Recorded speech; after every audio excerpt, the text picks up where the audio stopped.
Okay guys, we are halfway there. We are heading down the mountain now. We're on, if we're going to talk about the giver, we're on our sleds and we're going to slide down the mountain, okay? So let's talk about explanation. So far we have had, just to remind you, we've had T, topic sentence, E, evidence. Now here is our second E, explanation, okay? So explanation is where you explain to me what your evidence proves. You should also make reference back to your contention by using the key words. If you can't think of how to start, a good way to start is by saying something like, this shows, this demonstrates, this illustrates, this highlights, this portrays. Okay, so explanation is where you explain what your evidence proves. So we've given our evidence, so we just have to go, well, what does this prove? Now, the reason we have to give an explanation, we can't just give evidence, is it's a bit like in maths, that you can't just give the solution. You've got to give the working out, okay? Your explanation is your working out. And in fact, when we're talking about essays and marking essays, your explanation is really where all your points come from. Because, yeah, you get a point for getting it right, but you get more points for actually showing me how you know the things you know. Okay?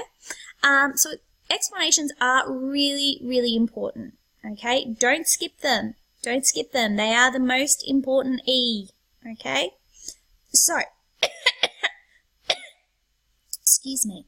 And the other thing that I mentioned in here is that it's a really good idea to try and use those key words. Remember the red words, the words we highlighted?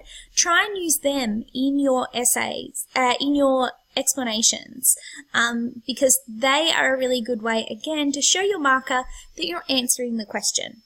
Okay? It's a good practice to get into, and it's a good way to make sure that you don't get off topic, because I don't know about you, but sometimes I get off topic, and, next minute I'm talking about something completely different. So using your keywords kind of ensures that you don't go off topic. So let's have a look.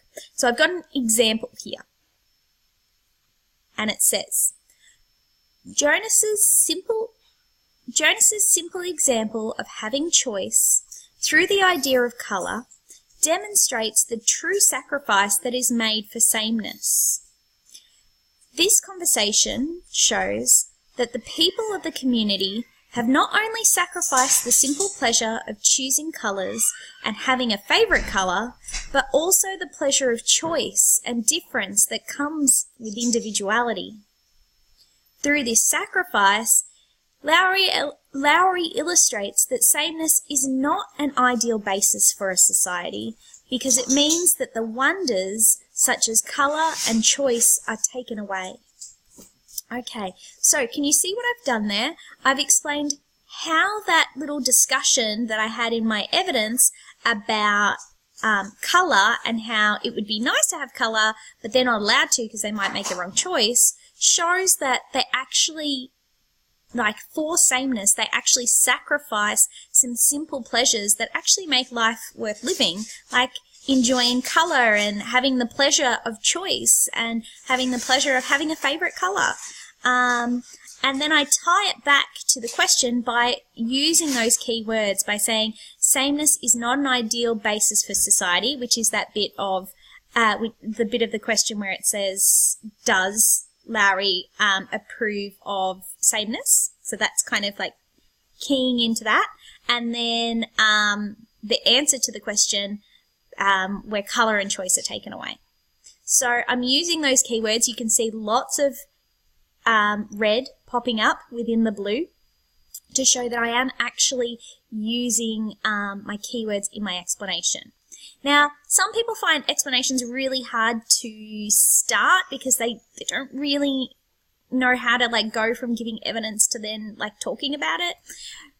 If you are struggling with that, use these, okay? You could just have, for instance, this shows or this demonstrates, and then you tell me what your evidence demonstrates. So here I could have just said, this demonstrates Jonas's simple example of having choice, blah, blah, blah, okay? It's a really good way to kind of kickstart you into explanation if explanation is something that you struggle with, okay? The best thing to think about with explanation is, how does my evidence prove my point? Okay? That's what you should be asking yourself when you're writing an explanation. How does this prove my point? How am I proving my point with this evidence? And if you can't answer that, then maybe the evidence isn't very good. But I'm sure your evidence is great. Okay? So, explaining to me how this proves your point is the purpose of an explanation. Okay, we've got one more to do. The link. I'll see you there. Bye.